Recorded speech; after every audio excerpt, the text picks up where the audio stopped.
What's going on, everyone? Welcome to a new episode of the Red Devils Corner Kick podcast, a fan podcast dedicated to Manchester United Football Club. I hope everyone enjoyed the remainder of their week, is enjoying their week. We're almost at the weekend. Saturday is our next match against Brighton. So hopefully everyone's excited for that, and everyone's come off the roller coaster of the win against Liverpool. But yes, it's time for a new match. It's time to move on. Like I said in the title of last week's episode, we need to focus on this next match. And yes, today's episode is just preview dedication to the Manchester United preview. I am aware of some of the news that came out today involving Joshua Zirkzee, story or something that I saw passing along from the Mirror, that he's going to be handing in a transfer request in January. So there's not much to say. We know this has been an up and down situation. There was a rumor I also saw that Ruben doesn't see him in his plans. So, and he hasn't played much this season. He really hasn't. So it's hard to say. And with the less amount of people, it's hard to as well. So hopefully, I know the AFCON is coming up in the end of the year, so there's opportunity for him to play at that time, but I'll follow it as it develops, but I'll leave it there because I know it's been an off and on story all season so far. So we'll see, because obviously the main news that was happening with him at the same time, but we'll wait and see how this story progresses. Again, anything could happen. Injuries, the smallest thing where he gets into the lineup, and we do need him. So, especially in January with the FA Cup, with positions. So, and if they're going to be targeting midfielders in January, potentially and signing them, what does that say for Bruno? Bruno will probably get moved up somewhere. So we're in that situation where where Zirkzee may go, but I'll wait and see how this story develops, especially with going into the weekend too. We'll see how that progresses in terms of that. As always, like, subscribe, follow on Instagram, TikTok, and X, as well as don't forget to follow on YouTube, Apple Podcast, and Spotify as well. And thank you to all those who have recently subscribed. Thank you to all those who do like and do view the post, whether it's on TikTok, X, or on Instagram. So I do greatly appreciate it, and as well as the YouTube videos too. I will be getting more involved in trying to develop more for the videos. So I know I don't show myself often. It's mostly like a radio, and I do my little descriptions, but I will be hopefully getting there. I'm going to work on developing more. So, but yes, today is basically the preview for against Brighton. That's the main thing. We have to look at it here. I always mention it. Every game is a big game. It's always important. And listen, we can be as happy as we can be beating Liverpool. Obviously, winning that derby was great, and you're seeing the positive influence that it's had since that win. But it is time for another game. It is time for a different opponent, and we have to be prepared for it. As always, like I say, every game, consistency, discipline, and finish, we have to see that. And it's hard to predict what the lineup is going to be. It really is. And I think Ruben or Amram is in that situation where it's going to go based on the game where he's going to set up the lineup. Are we going to see what we saw on Sunday with the false nine pretense? Are we going to see Sesko back? Are we going to see Manu start? Are we going to see Dorgu and Ahmad start on the opposite wings? Is Delo going to play? What are we going to do for our back three? Is Maguire going to start? Are we going to have Euro switch in? Lit? Is Mazraoui going to get starting time? That is the question. We're at that crossroads again where we only have one player missing, and that is Licha, and he's coming back soon. We probably won't see him play until December. I would say probably the new year, and he's back, but that's where we're at. But yes, we're at a roads where we have the depth, and when it comes to substitutions, it's tough. It really is. So going into this game, it's going to be tough. Listen, Brighton, as much as we've had a decent season, Brighton's had a very good season as well. Yes, if you look at the table, we are ahead of them, but we're not really ahead by much. So just give me a moment here. I'm just going to pull up. I have everything ready, but it's always the standings. It's the one thing I always forget. Gotta think about the standings. But, look at the table. Yeah, so we're literally 1 point ahead of them in this game. So it's the important part. It's great that we're in the top half of the table, but we like to maintain that top half. So would Brighton. And what's also important about this game too is, well, I don't know if it would be important, but it's going to be fixed on, especially with the news going in, and since the news has been going on since the end of the transfer window, Carlos Baleba is linked to Manchester United and the price tag for him. That's something that you're going to be that's something that's going to be talked about possibly going into this game, looking at this and being like, well, here we are. This is what we have to discuss. Like, what's going to happen with him, the feedback, the playing. Like, Baleba hasn't been playing the best. He hasn't. He's had some tough go-arounds this season. Let me just pull up. I go back and pull up my information again. But I will be discussing Brighton, how well they've been playing so far. Well, let me just get some player stats here. Where is Baleba? Yeah, Baleba. 7 games started. Let's take a look at his game logs. Let's see if I can get minutes here. So when we're looking at it here, so 69 minutes the first game, only played 45 in the second, 60 in the third. He's only played 1 full game, and it wasn't with Brighton.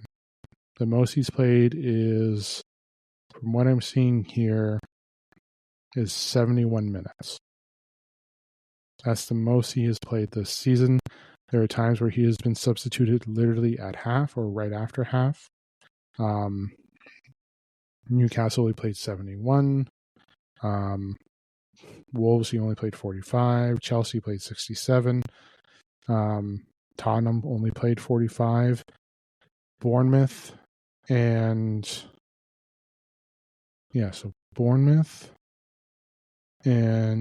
Bournemouth he only played 24. I got to look into why he only played 24. Let me just take a look here. I got to look at that game. Let's take a look here. Manitoma. Semeneo. I'm just taking a look here. So Brighton, Bournemouth.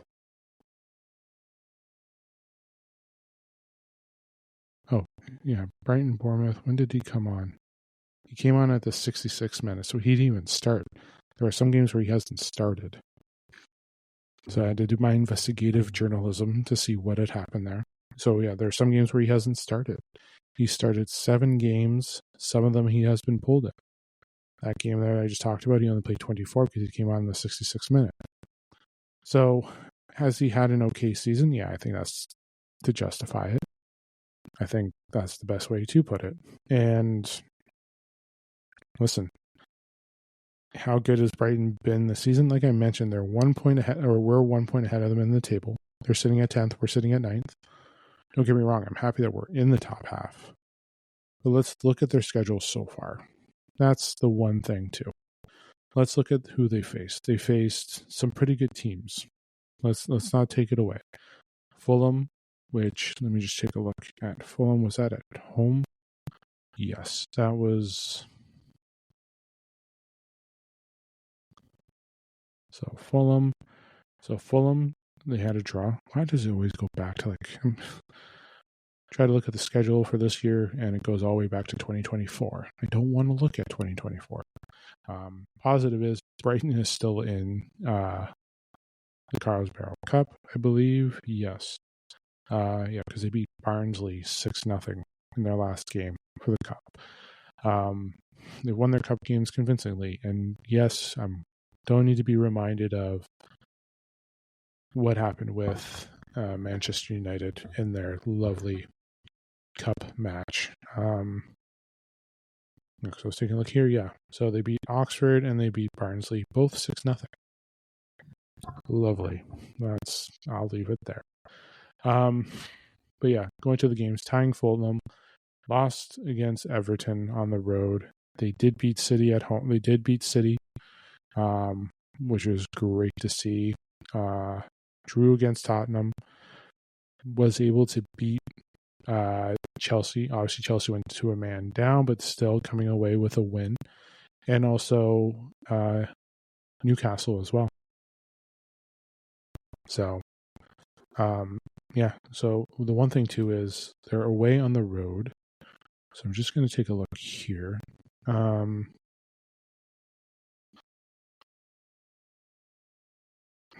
I went back to 2023. Like, what is going on? Google does not want to cooperate. So, yeah, tying at home. Obviously, losing on the road to Everton, losing to Bournemouth. Well, they did win on the road against Chelsea.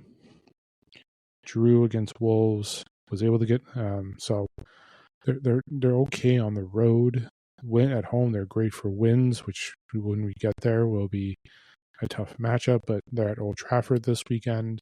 But again, let's talk about it. So they're facing the Champions League player teams that they faced. Let's look at this. They beat City, perfect.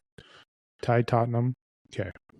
Beat Chelsea, that's 3, and they beat Newcastle as well. So 4 games, four Champions League teams, 4 out of the top. Well, how many teams crossed last year? 5. Yeah, so we had. Yeah, so yeah. So let me see here. Yeah, Tottenham. Yeah, Tottenham. So there's 6 teams in the league. They haven't played Liverpool or Arsenal yet, but they've played 3 out of the top 5, and they 3 out of the top 5 from last year, and they're 3-0. So what does this mean? A, they are tough to beat at home because they took one of the wins away. That was away at Chelsea. They beat City and they beat Newcastle at home. So they have played well against good teams. They have played well just in general. What to look at. Realistically, if you're looking at the play, probably that they're playing better than what we are. So what does this mean going into this weekend? Well, this means that we're in for a fucking challenge. That's what it means. Man United need to make sure everything is there. And yes, Brighton will have injuries because I was checking out the injuries for them. This is courtesy of Sports Mole. So March, Webster, Hishelwood are out with injuries. Matoma, Veltman, Gomez, Gruda are rumored to be assessed heading into the game, so they are not aware. So they're going to have some potential injuries. They're going to be potentially missing some key players. Listen, is that a good thing for us? It works in our favor. But realistically, seeing what we're seeing on paper and then actually doing what we need to do is key. Listen, we've won against Liverpool. Fan-fucking-tastic. I'm already over it. I mentioned in the last episode, we have to work on the next game. And this is it. We have to be able to attack. They're going to play with a back 4. How is Amram going to strategize? Listen, many possibilities of that starting front. Will he go with the same as he did last week? Maybe. For me, I am going to go with similar to Sunderland with a little bit of an adjustment. Cunha, because he was fantastic last weekend.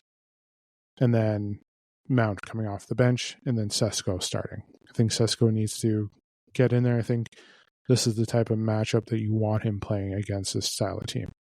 They have Danny Welbeck as well. They have good teams as well. So again, our back three will have its challenges. But again, we're facing Baliba, but we don't know what's going to happen with Baliba. Mente, very good on the attack for them. I mentioned Welbeck, as well as Reuter. So you have that going for them. But overall for us, yes, our attack, like for me, Sesko, the size, the involvement. The one thing I've been liking this season has been his involvement with Manchester United, getting into those passes, getting the ball moving, help do a proper transition, hold up, and then be able to move forward. I have been liking that.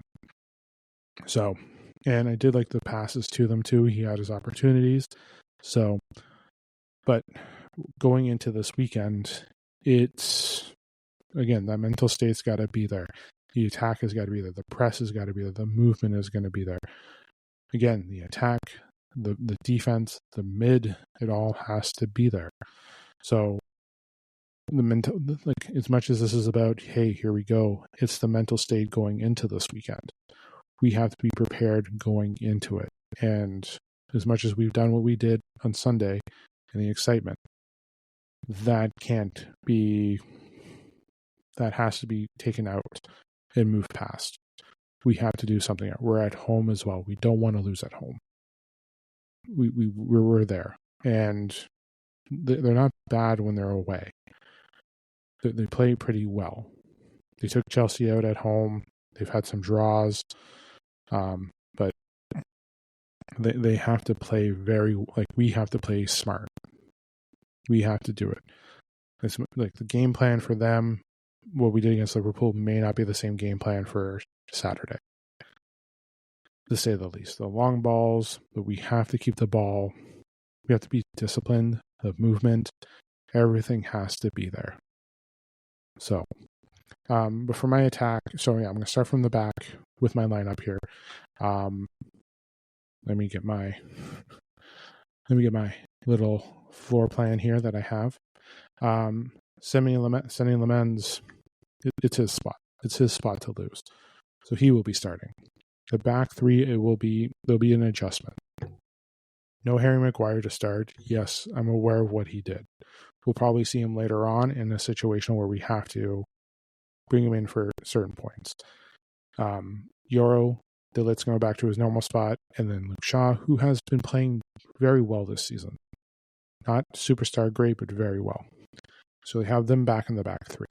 Ahmad, he'll be back at the wing back spot, who played very well last week. You have Casemiro and Bruno starting there. I have him back. Again, last week when I didn't have him starting, the reason why is just because of how much he played on international break. And when I watched him against Hungary, he did look a little tired. So, but with the time off since the last game, we'll have him starting as well. You should probably see him a little bit more refreshed going into this game. Dorgu, he comes back to starting on the left side. Delo coming off the bench. And then Mbeumo, who has been fantastic all season. Sesko, and then Cunha. And I think you have to go with that starting three. I think so. I think the movement and what Cunha did at the end of that game, getting the free kicks, I think that goes there. And Mbeumo, who is our best scorer at the moment, should be going in there as well. And then we have Sesko as well. So Sesko, who has had 2 goals in the Premier games leading up to the break, obviously didn't start last week, but he did have involvements in it. You see him coming to the ball, moving the ball, getting the ball passed to the right people to start moving it on and heading towards the net. And you see that being fed. That is something we've been lacking from a striker as well. Højlund would go for the ball, but the way Sesko wants the ball and looks to get involved to try and get his touches and movement to help the flow of the attack, that is great to see. So I hope for a Sesko goal. I hope for a Cunha goal. I hope for everyone to score, but we know that we won't happen. And as always, I'm always going for a United win. I say that everyone, and I say that for every game. And I know a lot of people going to there. So yeah, and I know some people will be up and down, but the main thing is going to this game is the mental part. The way again, we finished great last game, but again, consistency, discipline, finish, and the consistency has to be there. We have to see that. And I mentioned it on Tuesday's episode, and I mentioned it, I believe, after the preview, and I mentioned it after the post game against Liverpool. Those are key factors going into a game like this. And I don't want this to be a Brentford situation where, we win against Chelsea and then we falter. We win Sunderland, we win Liverpool, and then we blow it against Brighton. We have to be smart about it. We do. And I got to go back to last year when we played Brighton. When did we last play them? And they kicked our butt at home. Yeah. They kicked our butt at home back in January 19th. At home. So, and that's when I know we were at that stage where the transition to a new manager, new formation, new style was there. Obviously, they're different. We're different. But we have to, but the issues can still be there. The mental lapses. We have to go into this game forgetting not forget what we did, but forget what we did against those past wins. Those were great. We have to forget what they did when they came to Old Trafford back in January. This is a new style, a new team, new everything. We have to approach it. So, United this game's big. United are in a tough spot, but we need to have them in those spots where they need to fight it out. And you have to go into this game realizing that you can win, that you have to play yourselves as well as be able to not give up against those teams that we're playing against. So, but yeah, and the players that scored, Minte, Matoma, and Rudder, players that I mentioned about their attack, like that's who we have to face. So the back three, Yoro, Delo, Shaw, they have to step up too. They have to be there as well. So, and I'm just going to check, because I remember the game at Brighton, in Brighton, that was May 2024, where we did win. I'm going to see, last year. Where are we?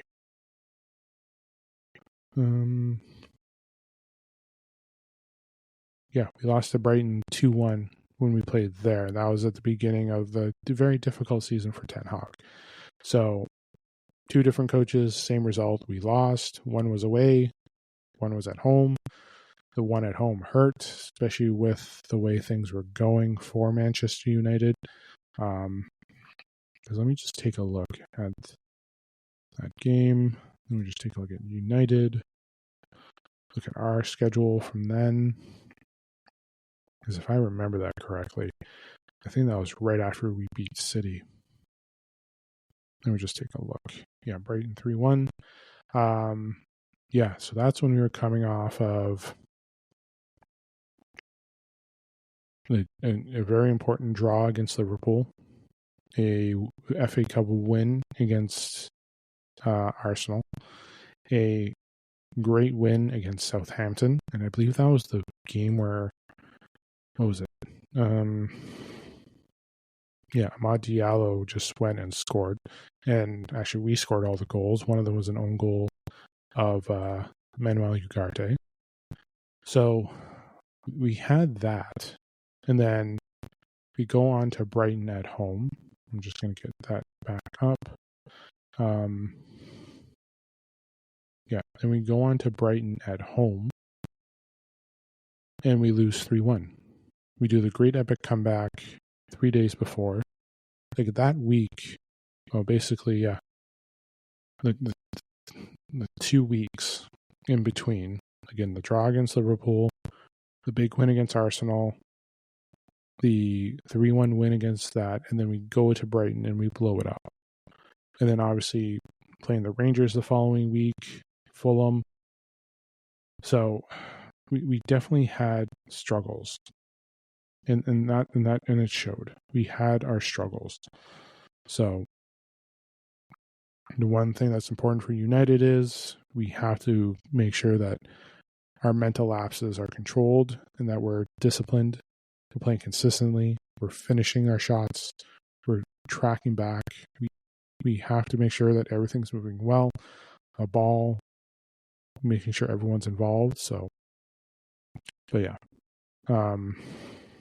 yeah, important game. So just to recap my lineup again, Lamens, Yoro, De Ligt, Shaw is my back three, Ahmad, Casemiro, Fernandes, and Dorgu in the middle, and on the wings, Mbuemo, Cunha, and Sesko on the attack. And then you have possibly Mount coming off the bench, Mainu, Ugarte, Maguire, and I'd like to see Joshua Zirkzee get in. I would love to see some minutes for him. But again, it's all going to be situational, the attack. So it all depends on how things are playing on, if there's any injuries. You have Mazraoui as well, who's probably going to get some minutes. So it's a tough one. It really is. It's hard to predict even this lineup because, again, Maz is just coming back. I don't think he'll get his full-time minutes.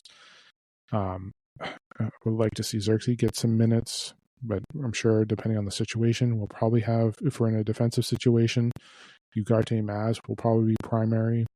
If we're something needing for the attack, you're hoping that Zirkzee, Mainu, Zirkzee and Mount are in.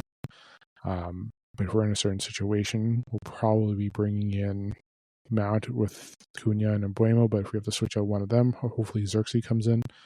Or you're bringing in Mainu and pushing Bruno up front.